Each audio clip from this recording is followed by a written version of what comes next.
Los programas de inteligencia artificial celebran en los últimos años éxitos espectaculares, no solo el ChatGPT, otras muchas tecnologías, no solo en el dominio del cálculo, de la predicción analítica o los diagnósticos médicos, sino también en la composición musical, la modelación creativa de procesos visuales, las series televisivas, el diseño arquitectónico o la escritura de historias. Estos avances en la inteligencia artificial han llevado a muchos a especular con la idea de que los seres humanos seremos pronto reemplazados en muchos ámbitos, incluido el de la creatividad. ¿Voy bien de modulación del portugués? ¿Este portugués es comprensible? Sí. Bien. La cuestión de... Podría hablar en vasco también, en euskera, si alguien lo prefiere, ¿no? La cuestión es si la inteligencia artificial puede producir... La cuestión de si la inteligencia artificial puede producir arte suscita fascinación e inseguridad al mismo tiempo. El arte generado por la inteligencia artificial podría hacerse cargo de nuestra creatividad artística. Podríamos automatizar o mecanizar la creatividad, como se predice también con el trabajo o con la democracia, ¿no? Y se dice que eso es posible. Si la creatividad artística era uno de los últimos dominios de la distinción entre los humanos y los computadores, también este bastión parece ahora haber sido derribado y estaríamos entrando en una era de creaciones sin autores humanos, lo cual, por cierto, plantea algún que otro problema a esta asociación.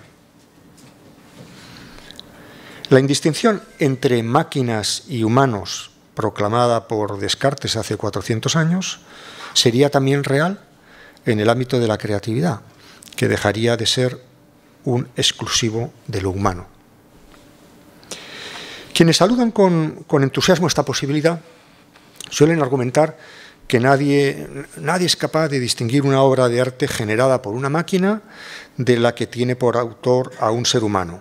Lo cual, por cierto, supone pensar en la estrecha lógica del test de Turing, es decir, la inteligencia consistiría en imitar a los humanos en una determinada propiedad sin preguntarse por la naturaleza de esa propiedad.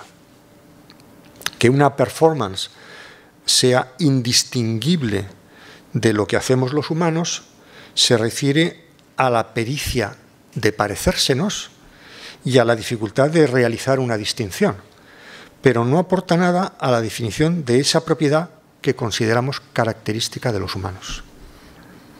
Estaríamos, a mi juicio, y ya paso al ataque, confundiendo el ser con el parecer, con el hacerse pasar exitosamente por, que es lo que en buena medida, desde mi perspectiva, es la inteligencia artificial, una estrategia interesante de hacerse pasar por inteligente, muy exitosa. La creatividad artística sería una forma de pericia que perfecciona tecnológicamente el parecido.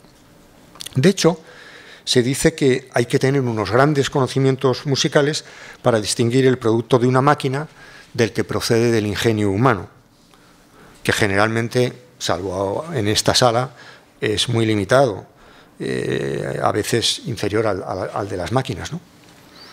También es verdad, y alguna vez hablando de estos temas alguna persona me lo objetaba, ¿no?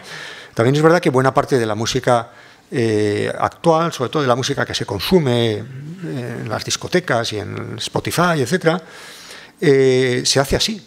Sí, y lo cual revela no tanto una especial habilidad, o no solo una especial habilidad de los programas, como la simpleza de nuestro gusto musical, que tenemos un gusto musical bastante modesto, ¿no? No digamos ya si la admiración procede del hecho de que tales obras hayan sido compradas en alguna subasta por un altísimo precio, como el célebre retrato de Edmond de Bellamy, vendido en Christie en 2018 por $400.000, ¿no? Y realizado por una máquina, ¿no? Mostrando así que quienes así argumentan, lo lo que consideran importante es el efecto generado en el mercado más que su valor estético en sí. Fijaos qué caro se ha vendido, ese es el gran argumento, ¿no? Qué caro se ha vendido este retrato, ¿no? No resolveremos este asunto de si podemos calificar como arte a este tipo de obras si no nos preguntamos por la verdadera naturaleza del arte y las comparamos con la manera de proceder de ese uso de la inteligencia artificial que de un modo, a mi modo de ver, muy poco riguroso, calificamos como creativo. Cuando nos preguntamos si la inteligencia artificial puede producir arte, debemos examinar qué queremos decir con la idea de poder, algo que depende a su vez de qué idea de arte tenemos. Estamos hablando de la capacidad de reproducir cierta destreza y ofrecer ilimitadas variaciones. Estamos hablando de eso. Estamos hablando de habilidad, de sagacidad. A mí me gusta ya decir que no habría que hablar de inteligencia artificial, sino de sagacidad artificial. Y de hecho estamos pagando el precio de una mala etiqueta, porque la inteligencia artificial ni es tan inteligente ni es tan artificial, pero en fin, eso sería otro tema.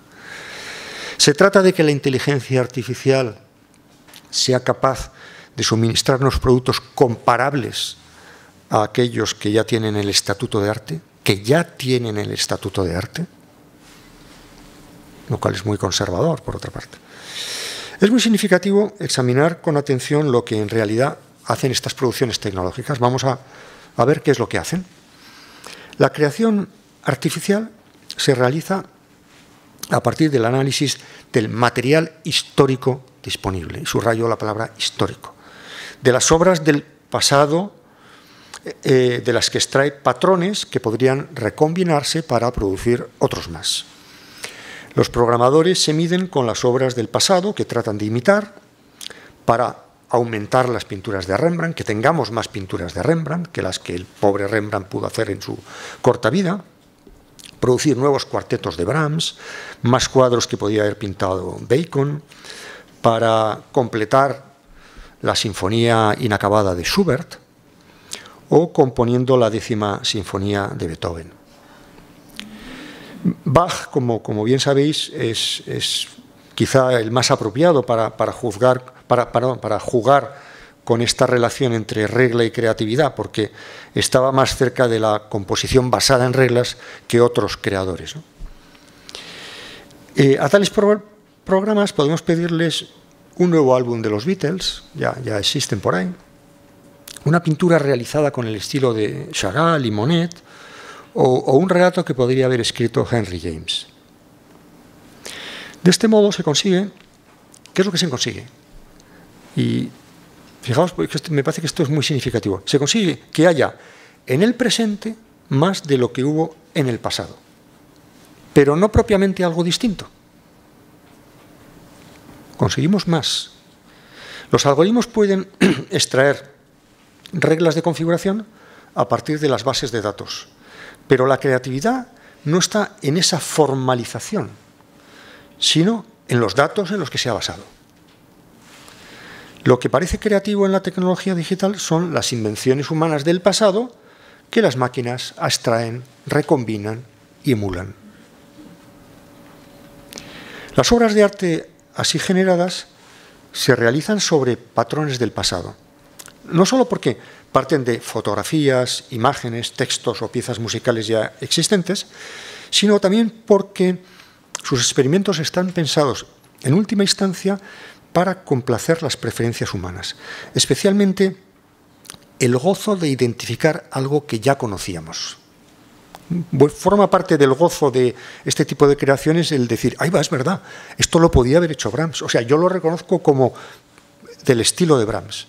O esta manera de pintar los cipreses se la inventó Van Gogh y ahora hay más cuadros que se hacen con esto. Ese pequeño o gran gozo de reconocer a un determinado autor. Los programas reproducen lo que es accesible y reconocible por el gusto del consumidor, al que, por cierto, no distorsiona os acude con algún descubrimiento inesperado.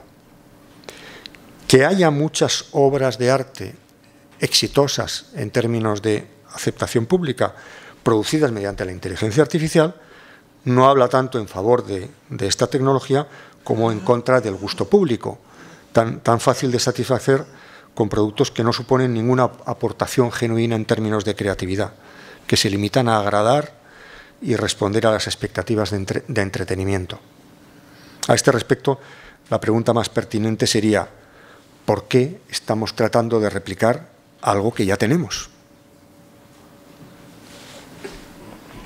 El arte artificial modeliza el momento creador como producto de ciertas funciones estocásticas. Hay quien lo ha definido como un papagayo estocástico. En alguna discusión sobre el chat GPT fue calificado así. Esto es un papagayo estocástico. En muchos proyectos arquitectónicos, diseños, guiones y series televisivas, lo que hay es idiosincrasias estilísticas, coloraciones típicas, fraseologías particulares o figuras compositivas propias de autores del pasado. Se trata de propiedades que no corresponden a otra cosa que al cliché. Está lleno de clichés. Aunque se refieran a obras de arte humanas, no ofrecen más que un catálogo de signos etiquetados, reducido a lo que en un principio es cuantificable y traducible en parámetros matemáticos. Esto es mimetismo. Mimetismo. Es lo que hace un artista como aprendiz, en esa fase de aprendiz. Y como somos aprendices todos, pues en muchos momentos de nuestra vida estamos haciendo mimetismo. No es nada malo, ¿no? Copiar y perfeccionar el estilo de otros en lugar de trabajar con una voz auténtica y original. El ejemplo más claro de ello es el algoritmo Deep Art, que convierte cualquier fotografía en una obra de arte con el estilo de Van Gogh o Matisse, asumiendo con gran creatividad así el trabajo del copista, el típico trabajo del copista que uno se encuentra en los grandes museos de nuestras ciudades, ¿no?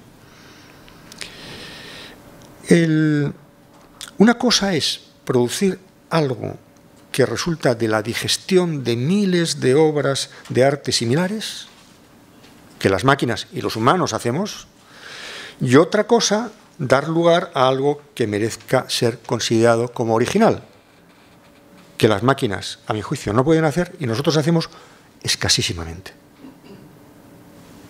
Tengo yo un pintor amigo al que le llamo de vez en cuando y le pregunto: ¿qué estás haciendo? ¿Qué haces? No, ordenando.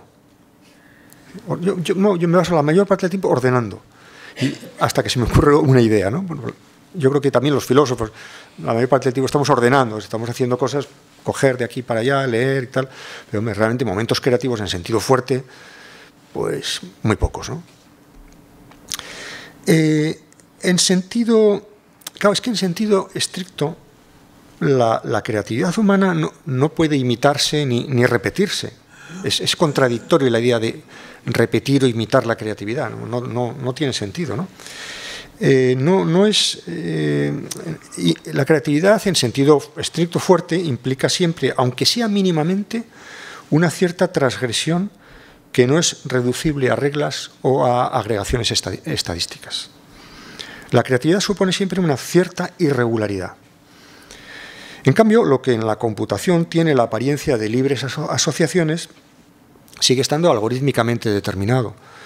No ha roto con nada, ni aporta ninguna novedad radical. Es decir, solo en sentido genérico e impropio se trata de creatividad. Las innovaciones tecnológicas del llamado arte generado por la inteligencia artificial no constituyen necesariamente una innovación artística. Los ordenadores tienen una forma débil de creatividad que les permite reproducir patrones de habla, sonido o formas, pero nada más. De un ordenador no puede esperarse que produzca algo radicalmente imprevisible, nada similar a lo que supuso la vanguardia o los creadores verdaderamente disruptivos en la historia de las artes.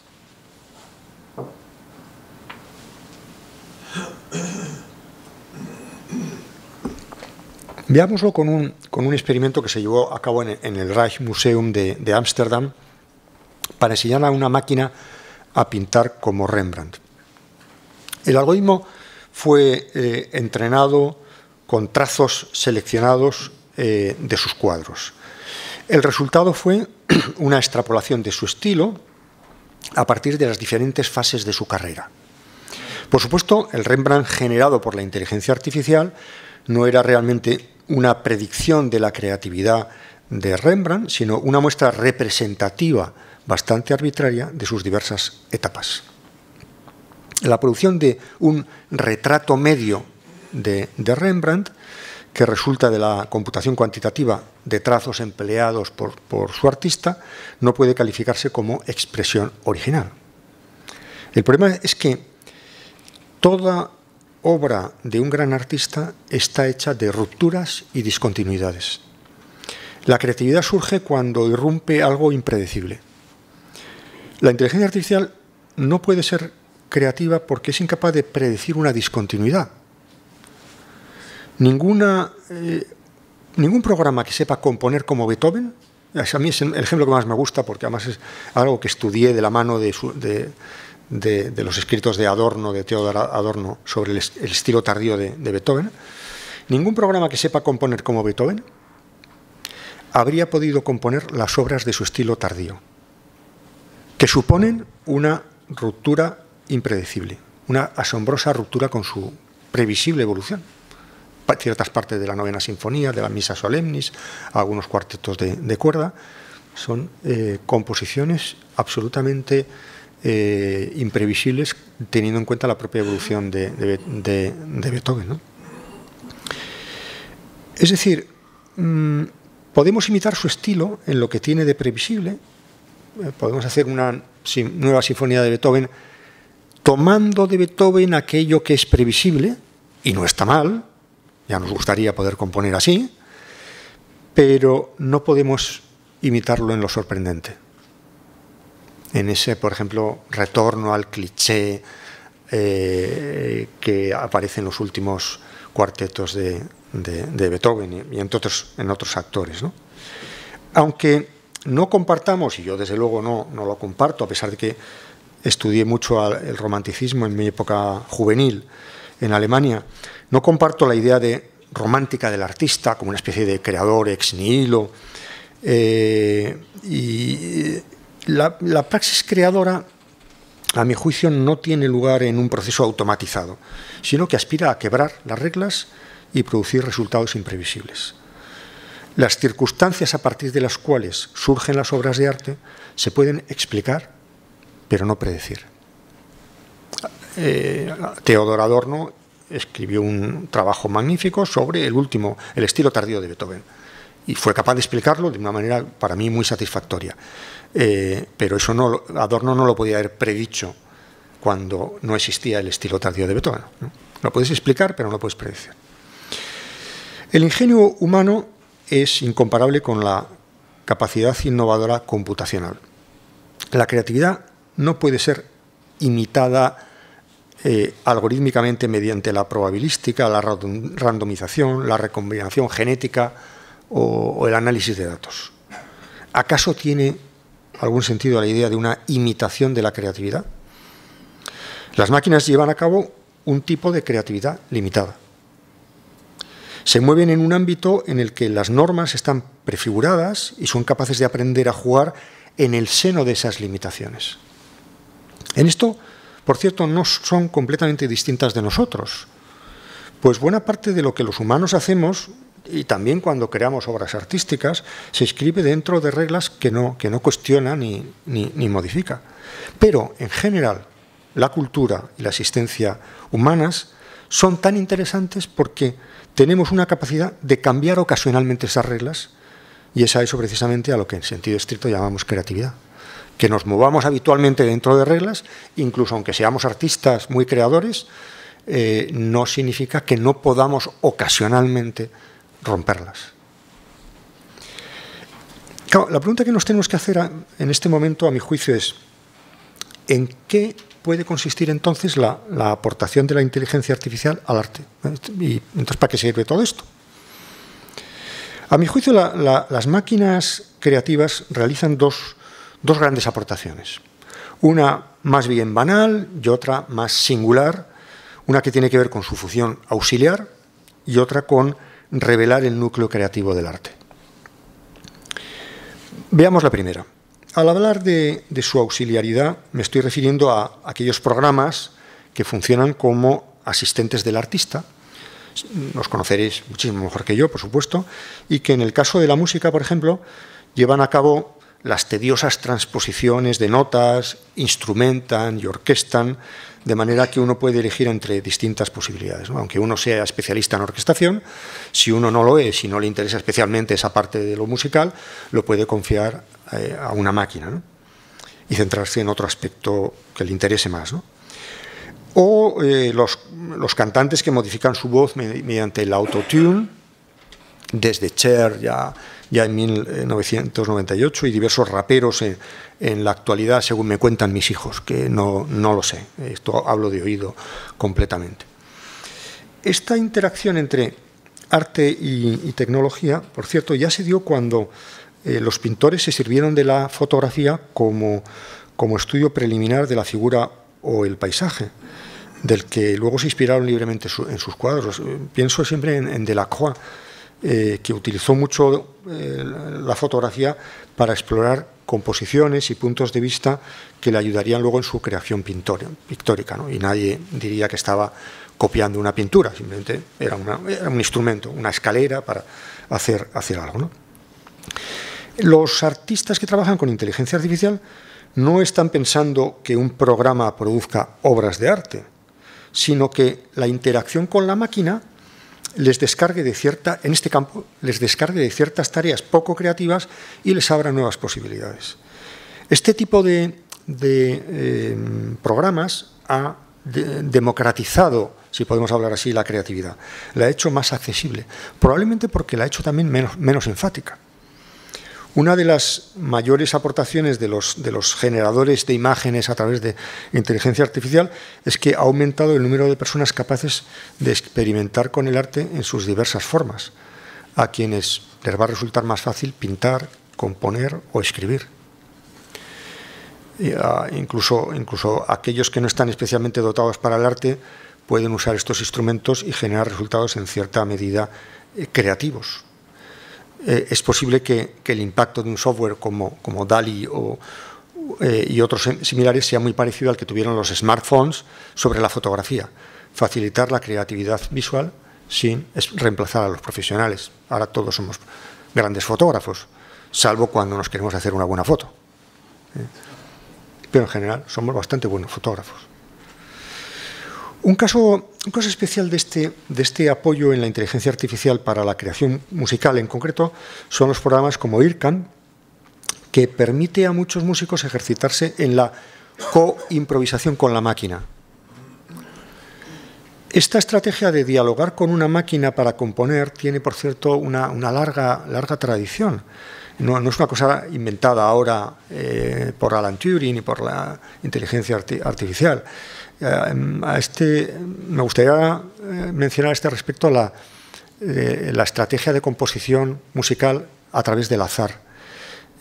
Su invención se suele atribuir a Johann Philipp Kirnberger, aunque quien hizo célebre esta composición por medio del juego de dados, el Musikalische Würfenspiel, fue Mozart, en un escrito, por cierto, en el que explica cómo componer valses de este modo. Y también tiene alguna composición, si buscáis, bueno, seguramente la conocéis, ¿no? Musikalische Würfenspiel de Mozart, sale una pieza y los dados y como...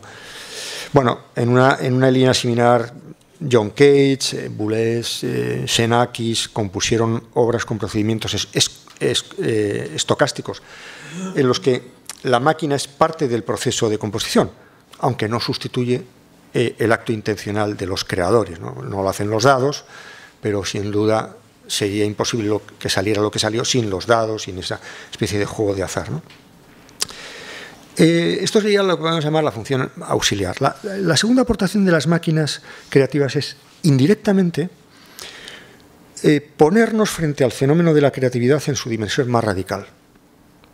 Al mismo tiempo que se descargan las funciones menos creativas y se ponen al alcance de cualquiera pinta, cualquiera escribe novelas, cualquiera gana un concurso de fotografía, todo esto que puede inquietarnos en un primer momento y que yo considero muy positivo por lo que ahora voy a explicar.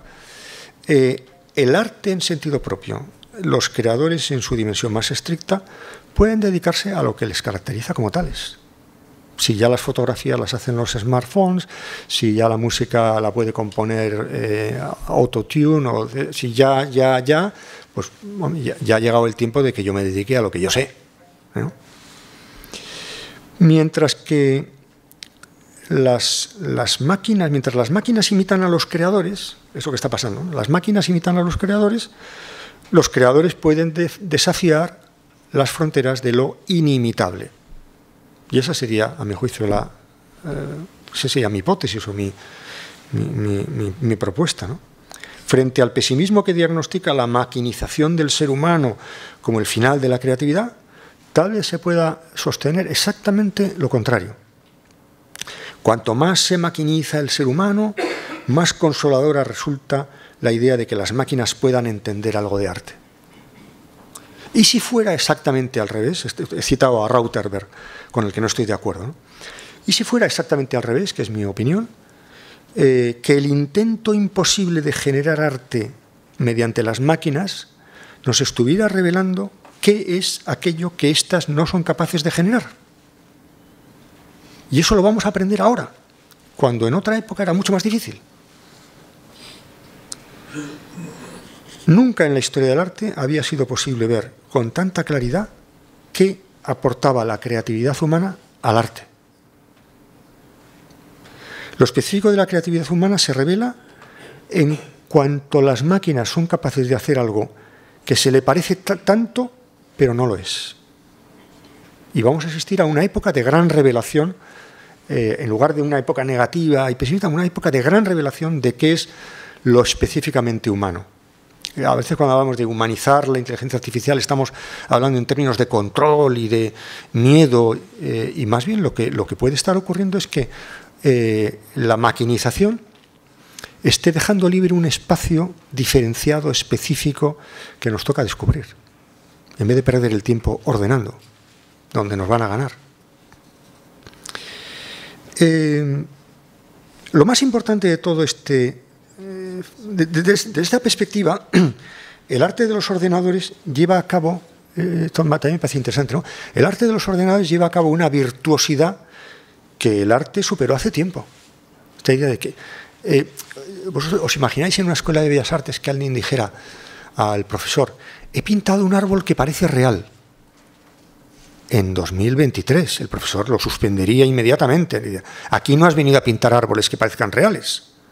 Pues la inteligencia artificial está en esta fase de imitación y de aprendizaje, que a nosotros ya no nos tiene que interesar.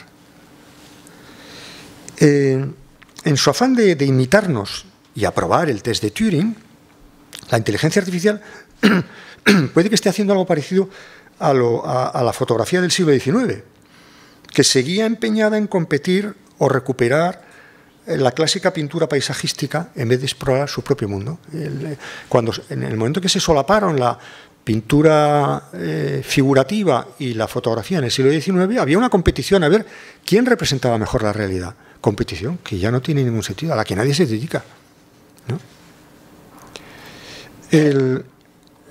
Al igual que ocurre hoy con el arte generado por la inteligencia artificial, no estaba claro entonces si la fotografía implicaba suficiente creatividad para acogerse, por cierto, a las leyes de propiedad intelectual.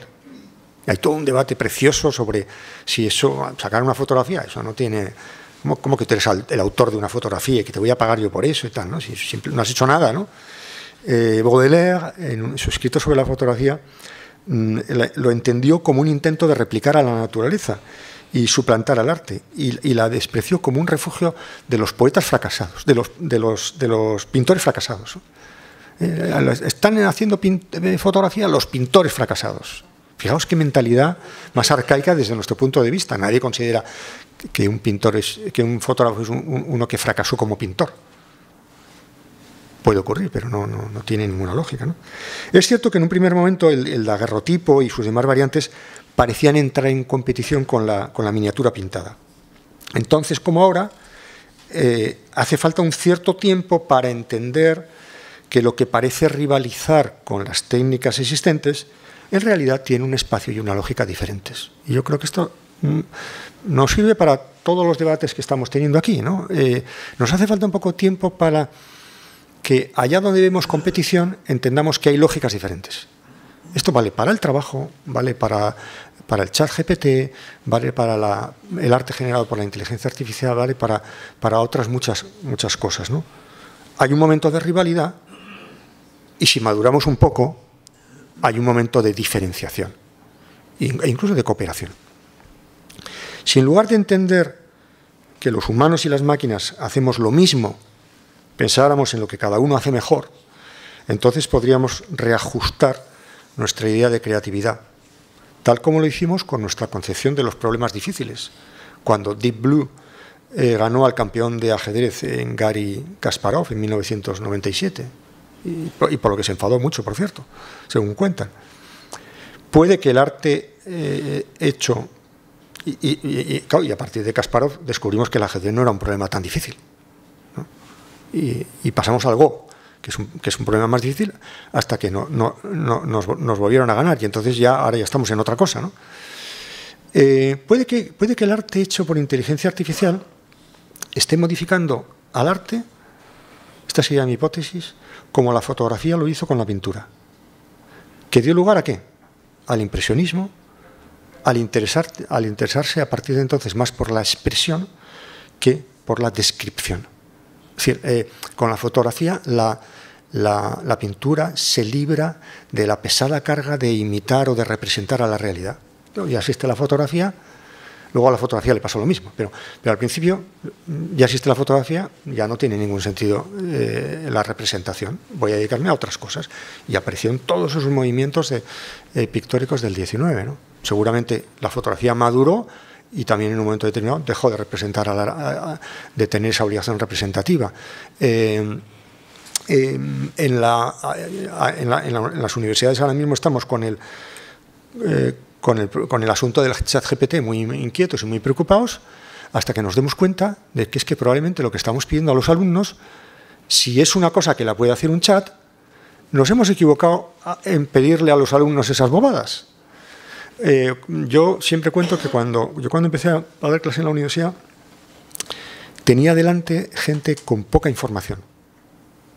Eran ya hace unos cuantos años, no muchos, pero hace unos cuantos años. Si de manera imperceptible, sin darme cuenta, yo ya no doy información. ¿Por qué? Porque yo no puedo competir con Google, ¿no? En esa materia. Yo tengo que dar lo que Google no puede dar. Quod Salamanca non prestat, ¿no? O sea, como dice aquel viejo refrán, tengo que dar algo que Google no plantee, o algo que permita a la gente buscar bien en Google, o que cuando encuentren algo en Google sepan reconocer qué es exactamente lo que buscaban. O sea, todo esto son estrategias cognitivas de naturaleza muy diferente que aquella con la que yo empecé, entre otras cosas porque no sabía nada, que era dar información. Es que si tú eres un profesor que das información, estás perdiendo el tiempo.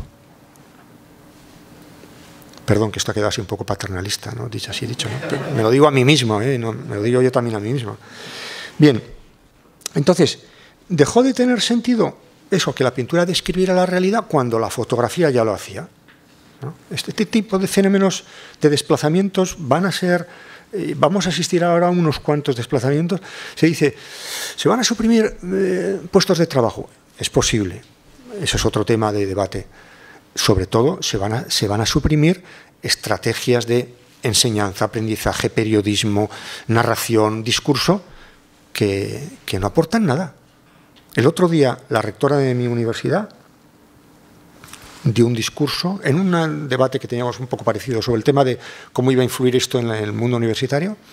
Dio un discurso en castellano y luego en euskera, y al acabar dijo, el castellano me lo ha hecho el chat GPT, el de euskera lo he metido en un traductor. Y a mí, luego en privado se lo dije, oye, rectora, amiga, eso que has dicho pone en cuestión tu puesto de trabajo. Es decir, ¿para qué sirve una rectora? Era una broma, lo suyo y lo mío era una broma y la quiero mucho y es fantástica, pero me sirve esto para decir, tenemos que espabilar. O sea, ahí estaban todo el equipo de gobierno de mi universidad, del País Vasco, y decía, yo creo que frente al ChatGPT, y les dije una cosa, les dije mis 2 mensajes que valen también para otros, y creo que vale para el mundo que estáis aquí representado también. No hay que entrar en pánico y hay que espabilar. Yo creo que esos son los 2 mensajes que yo os daría, les daba a ellos y me doy a mí mismo. O sea, no entremos en pánico porque la histeria digital y el pánico nos va a llevar a hacer tonterías, pero espabilemos. Yo desde hace un año ya no puedo examinar a mis estudiantes como los examinaba antes. Y me era muy cómodo. Y ya me había acostumbrado. Un trabajo y tal. Pensemos la cantidad de cosas en la que vamos a tener que espabilar. Bueno, ya termino.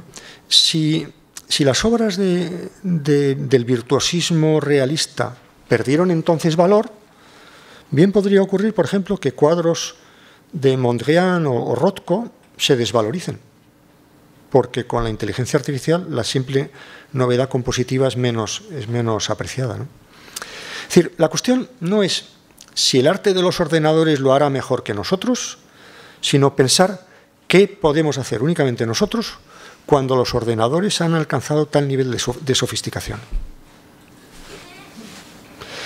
La inteligencia artificial, termino, no parece saber lo que es el arte. La inteligencia artificial, así llamada, hace cosas que no sabe lo que son. Muy bien, pero no sabe. No conoce el mundo, realmente, no tiene una comprensión del mundo. Aunque en esto, por cierto, tampoco se diferencia mucho de nosotros, que discutimos el concepto, en nuestro caso el concepto de arte, como si no hubiéramos encontrado una definición satisfactoria e incontrovertible, ¿no? El concepto de arte es un concepto crónicamente borroso. Lo sabéis vosotros mejor que yo. El arte es también para los humanos, en buena medida, un cuestionamiento de las fronteras de lo artístico. Lo que nos diferencia de las máquinas, ¿sabéis qué es? No es tanto el desconocimiento que compartimos con ellas, porque también compartimos el desconocimiento porque no sabemos muy bien lo que es el arte, sino el hecho de que eso nos inquieta y nos planteemos una y otra vez esa pregunta que a ellas no parece preocuparles demasiado. Obrigado.